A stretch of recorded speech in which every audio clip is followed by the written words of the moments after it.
Hi everyone, in this video we are going to discuss input function in Python. In last two videos clearly we discussed about the output function in Python.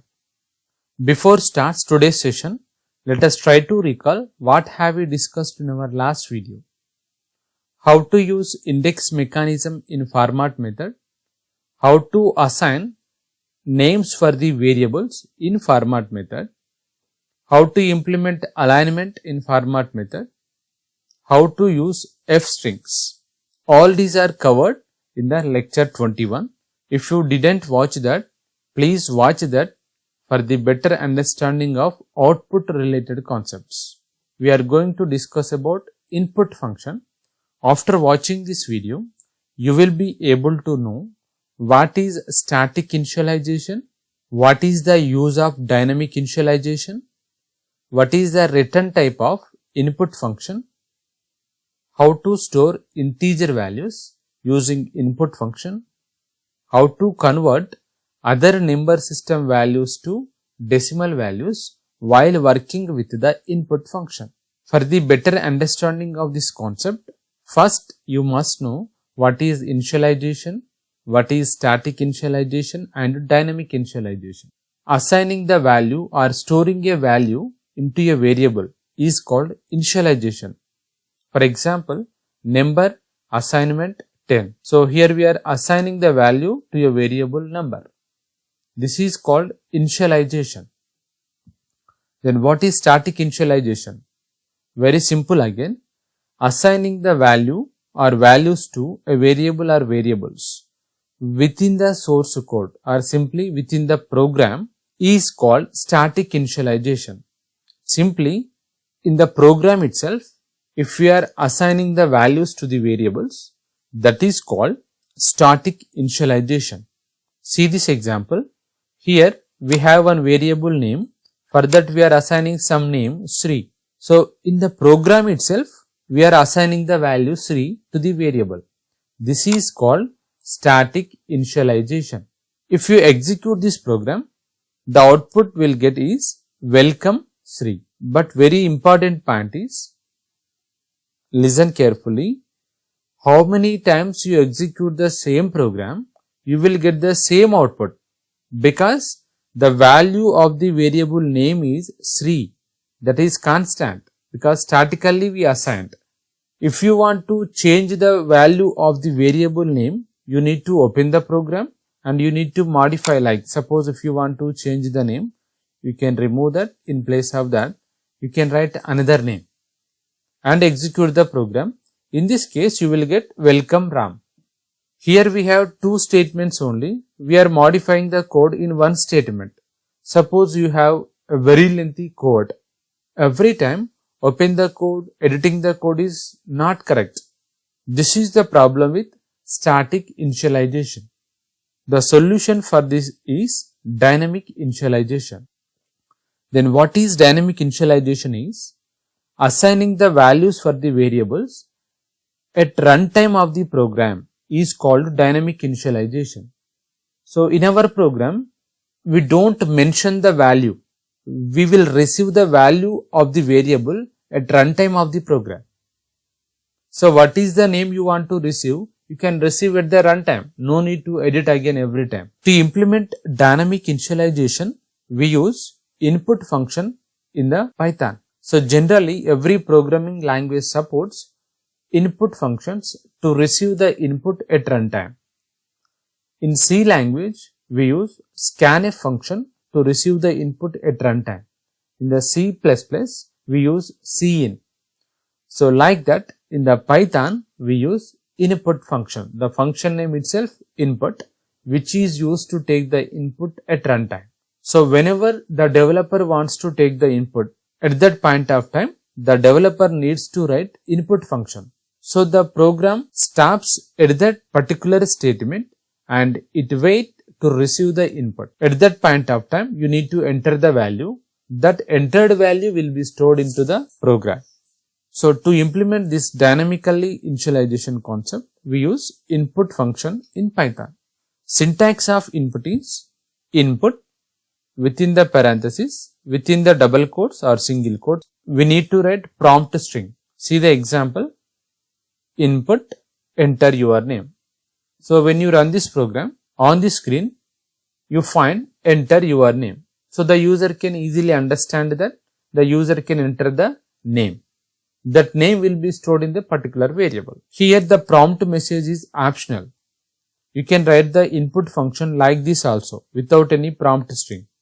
But if you write this input method like this, when you run the program, it will display a blank screen. So user cannot understand what need to enter. If you write the input method with prompt string with good readability, user can get the idea what the user has to enter. For example, if you write input, enter your age. So the user can enter a number because user get an idea. That is the reason writing the prompt string is suggestible while working with the input function. Now see this is the example for the dynamic initialization. So here observe now. So in the previous program, how we have written name, assignment, some name. So we are giving the name within the program. But here I am not giving any name in the program itself. In place of the value of this variable, I am writing input function. So let me make it as comment line. Now see, here we are writing input function. When you execute this program, you can find the message on the screen like enter your name. So you will enter some name. That entered name will be received by the input function. And the same value will be assigned to the variable name in this program. Now if you want to print that, you can print it. As per your requirement, you can use that value in your program. Run this program. Now you can observe in the output screen, you can find enter your name. Now you can enter any name. Suppose I am entering like Ram. Press enter. Now you can observe welcome Ram. Suppose if you execute the same program again, it prompts you again enter your name. In this case, you can enter any name depending on your requirement. You can give any name. Let me say again Sri, welcome Sri. I think it's clear.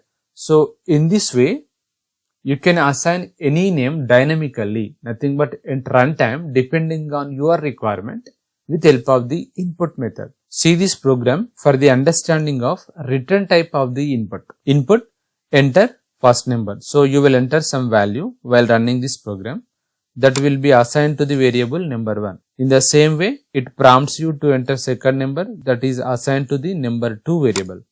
So we are implementing simply plus operator number 1 plus number 2. And after that result will be assigned to the variable sum. By using the f string, I want to print the result. It is very simple, right? Execute this. Now see, enter first number. I am entering the value 10. Press enter. Observe that. Enter second number. I am entering the number 20. Press enter. Observe the output. Sum of 10 and 20 is 1020. But this is wrong, right? What is the reason behind this? When we use input function, that returns the value in the form of string type, not in number type. Example, you are entered the value 10, but internally that treat as string type, okay? And that string value stored in the number 1. Even though you entered 20 as a second number, internally that is treated as 20, string 20. While working with the strings, if you implement a plus operator, that works as a concatenation operator, not addition operator. That's why 10 and 20, those are concatenated. After concatenating those two string values, so printed the result line 1020. Like this. This is what happened in this program. This is very important point while working with the input functions. But now our requirement is to find the sum of the two numbers. So how to convert these strings into numbers? Now see this program. Input enter first number as is. But new point is, here we are writing enter. Now what is the value entered by you 10? That is treated as string type by default. I want to convert that into integer type. After converting into the integer type, we are assigning that value into variable number 1. Again it prompts you to enter second number. You will enter some value that is treated as string value, and that is converted into the integer. After converting into the integer, we are assigning that value to the variable number 2. Now those values are converted into the numerical values, numbers. Now if you use the plus operator, in this case the plus operator is work as a arithmetic operator, addition operator. Now you will get the sum of those two numbers. Now we can print that. Run the program, enter first number. So I am entering same numbers 10. Second number 20, press enter. Now observe the output. Sum of 10 and 20 is 30. Now this is the correct output. See, as we discussed, the return type of the input function is string. Even though you enter any other type of data, it returns in the form of the string only. If you want to convert that input into any other data type, we need to convert it explicitly. For that we need to write some extra code. In our example, we have written int before the input function because we are converting that explicitly to the int type. To convert into integer type, we use int before the input, and if you want to convert into the float type, you need to use float. Now see this example, name, input, enter your name, and that will be assigned to the variable name because I want to receive string type data. Here we no need to write any conversion. In the fourth statement, I want to receive the age of the student. For that, input, enter your age. Some number will be entered. We need to convert into the integer type because I am expecting int data. Store that value into the variable age. I want to receive percentage of marks of that student. So input, enter your percentage. Then user will enter some value. I want to store that value as a float type. For that, we need to write float here before the input. So that will be assigned to the variable percentage. After that, I want to print all those three variable values. Run the program. See, enter your name. So you can enter some name. Then enter your age. You need to enter the age. Enter your percentage. Let me enter some value. Now observe, your name is Tej, your age is, and your percentage of marks is. So what you enter, those will be displayed as it is. So here we are implementing different data types. Now see, this is example for converting the other number system values to the decimal while working with the input method. With help of the input function, we ask the user to enter a number in binary format. In our videos already we discussed about the number systems. So when the user entered the value in the form of the binary, that is stored in the variable str. Now I want to convert that number into decimal type. For that, observe the sixth statement. We need to write str and we must write the base value of the input. We entered the input in the binary form, right? So the binary number system base is 2. Due to that, we need to write 2 here as a second argument. The meaning of this statement is, we are giving the information that the entered number is in the binary format. After that, that value is converted into the decimal and that value is stored into variable number. Execute it.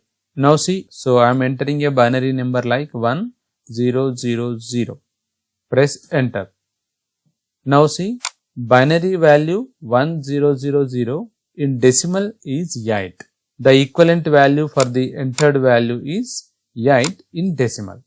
Like this, you can convert octal value, hexadecimal value into the decimal by using the similar code. This is the exercise for you. Try to develop the code which is used to convert octal number value to the decimal and hexadecimal value into the decimal. Write in the comment if you done it.